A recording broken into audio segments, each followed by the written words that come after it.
Oh, howdy all, grab yourself a beer, it's time for some Path of Exile discussion.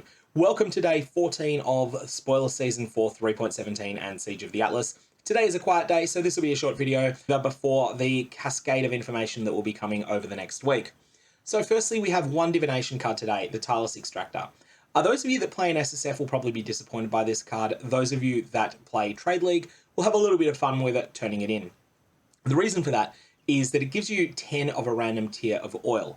Now, if you're an SSF, you're probably only going to compile 3 or 4 sets of this in a league, and when you do turn them in, most likely you will get amber or clear or sepia oils, the really common ones, and then you won't be able to keep throwing more attempts at it in order to get that slim chance of getting gold oils or silver oils from it.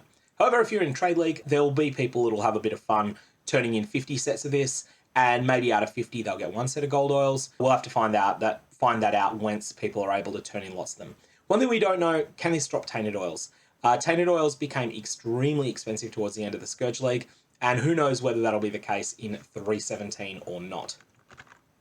Next up is something that we missed on a previous day. The Atlas passive trees, there's been a new Atlas passive node that's been revealed today, but I just wanted to point out Monumental because a little bit of something that people have been discussing is that this has a much lower chance to contain a Legion encounter now than it has in the past.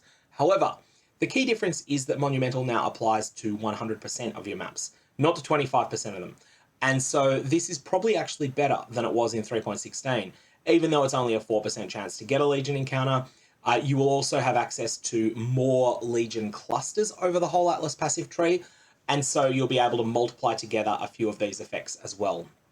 Ultimately, I think Monumental will be a pretty strong node for anyone that likes Legion at all. I think a lot of people will consider this a must-take node.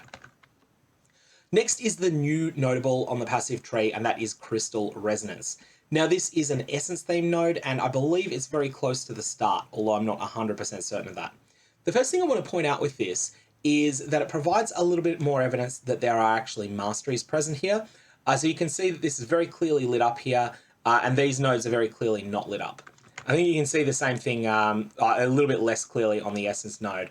But basically, there appear to be masteries here. There's been a little bit more digging into the number of nodes on the passive tree because Chris advertised over 600, where there's only 533 nodes visible. And so it looks like that masteries are definitely a thing. So do keep that in mind. Masteries seem like they're going to be there. And this provides some of the clearest evidence that we've had for that.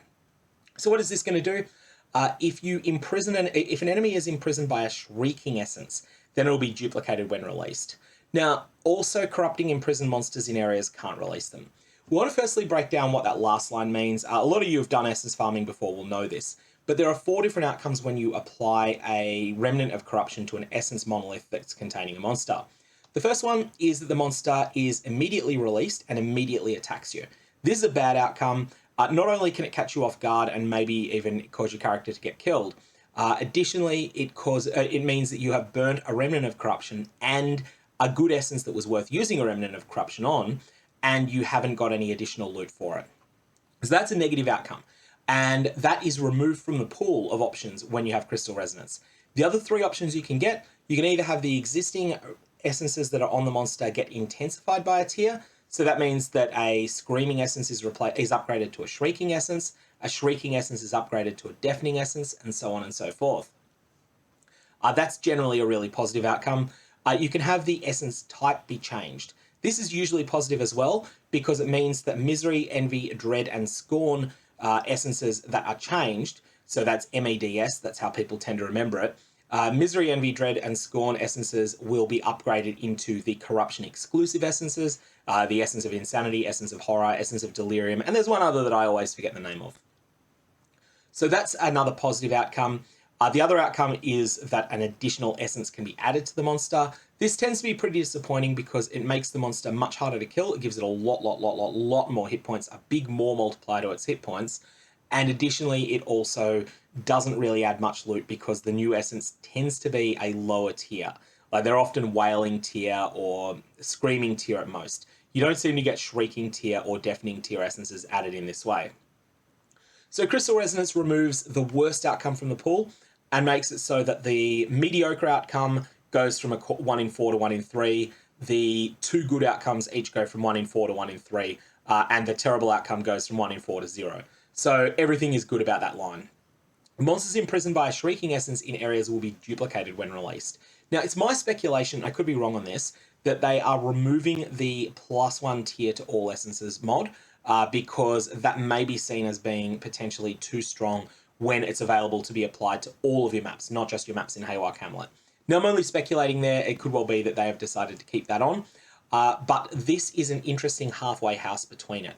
Duplicating the essences essentially seems to double the amount of loot you'll get from them, but it's only going to apply to Shrieking Essence monsters, and that means that you start with a Screaming Essence. If you roll that Intensify chance, so that's the one that makes Screaming Essences become Shrieking, then that will mean that not only are you tripling the value of the essences that you're getting, but you're also going to get another doubling on top of that. So instead of it being 3 times the loot, you're going to get 6 times the loot. That's assuming I'm right about how all of this works. That's something we're going to have to find out. But I do think that Crystal Resonance is looking like a pretty strong node, and so strong that it's a must-take if you are intending to specialize in essence farming at all, and probably pretty compelling even if you have no intention of specializing in essence farming. Anyway, that's all I got on this. May your Varlogs have interesting results. May your Remnants of Corruption give you the results that you deserve. And I will see you around for coverage of the next week.